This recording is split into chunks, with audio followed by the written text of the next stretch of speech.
তাহলে ঢাকা ইন্ডাস্ট্রির সুপারস্টার সাকিব খানকে তো আপনারা সকলে খুবই ভালো করে চিনেন। কেননা সাকিব খান এরই মধ্যে তার কেরিয়ারে বেশ কয়েকটা চলচ্চিত্র উপহার দিয়েছে তিনি তার ভক্তদের। তাই তো বলাই বাহুল্য যে এই তারকা তার অভিনয় গুণে ভক্তদের মধ্যে নজরে এসেছেন বারংবার। অন্যদিকে আগামী দিনে এই তারকাকে অভিনয় করতে দেখা যাবে বরবাদ চলচ্চিত্রে। চলচ্চিত্রটিতে অবশ্য নায়িকার চরিত্র অভিনয় করতে দেখা যাবে বিদিকা পালকে। পাশাপাশি চলচ্চিত্রটিতে খল চরিত্র অবশ্য আরও অভিনয় করতে দেখা যাবে যিশু সেনগুপ্তকে। তাই তো ধারণা করা যাচ্ছে এবার চলচ্চিত্রটি হয়তো নতুন মাত্রা যোগ করবে সকল ভক্তদের কাছে। কেননা এবারই প্রথমবার এই তিন তারকাকে চলচ্চিত্রের পর্দায় দেখবে তাদের ভক্তরা। ঠিক এজন্য অনুমান করা যাচ্ছে চলিত বছর ঈদে চলচ্চিত্রটি রাজত্ব করবে। যাই হোক, এখন শুধুমাত্র অপেক্ষার পালা, কেননা চলচ্চিত্রটি চলিত বছর ঈদুল ফিতরকে কেন্দ্র করে মুক্তি দেওয়া হবে। বায়দয় সম্প্রতি চলচ্চিত্রের নির্মাতারা চলচ্চিত্রের সম্পূর্ণ শুটিংয়ের কাজ শেষ করেছে বলে জানা যায়।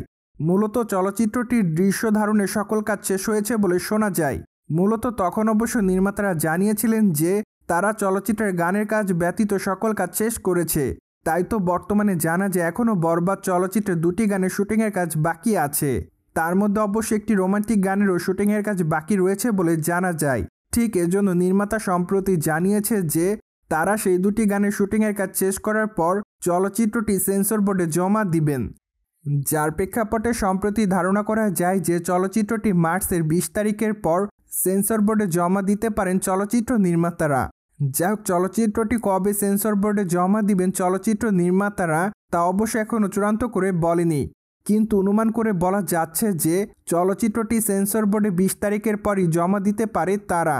কেননা এখনও চলচ্চিত্রের 2টি গান বাকি আছে, তাই সেই 2টি গানের শুটিংয়ের কাজ কমপ্লিট করতে 10 থেকে 15 দিনের মতো সময় প্রয়োজন। যার প্রেক্ষাপটে অনুমান করে বলা যাচ্ছে যে 20 তারিখের পর মেবি চলচ্চিত্রটি সেন্সর বোর্ডে জমা দেওয়া হতে পারে। অন্যদিকে মাঝে অবশ্য বরবাদ চলচ্চিত্রের টিজারটি দর্শকদের কাছে ব্যাপক আকারে নজর কাড়ে। পাশাপাশি সেখানে সাকিব খানের অ্যাকশন দৃশ্যগুলো দর্শকদের কাছে নজর কাড়ে। সেই সাথে ইদিকা পাল এবং তার রোমান্সও দেখা যায় এক নজর, যা অবশ্য দর্শকদের কাছে বিশেষভাবে দৃষ্টি আকর্ষণ করে। পাশাপাশি আরও দেখা যায় যে চলচ্চিত্রের পর্দায় সাকিব খানকে দেখা যাবে ডনের সন্তানের চরিত্রে। এমনকি তিনি নিতুর প্রেমে দিশেহারা হয়ে থাকবেন সর্বদাই, কিন্তু ঘটনাক্রমে দেখা যাবে নিতুকে হত্যা করা হয়। ঠিক তারপরই তার হত্যার বিচার কাণ্ডের জন্য হয়তো সাকিব খানকে গ্রেপ্তার করা হবে, যার প্রেক্ষাপটে চলচ্চিত্রের মোড়টি তখন অন্যদিকে যাবে। ঠিক এজন্য চলচ্চিত্রের টিজারটি দেখে এইটুকু ধারণা করা যায় যে চলচ্চিত্রের গল্পটি মূলত রোমান্টিক এবং প্রতিশোধপরায়ণ হতে পারে। যাই হোক, এটি শুধুমাত্র অনুমানের প্রেক্ষাপটেই বলা যাচ্ছে, কেননা চলচ্চিত্র নির্মাতারা এখনও চলচ্চিত্রের গল্প প্রসঙ্গে তেমন কোনো মতামত করেনি বলে জানা যায়।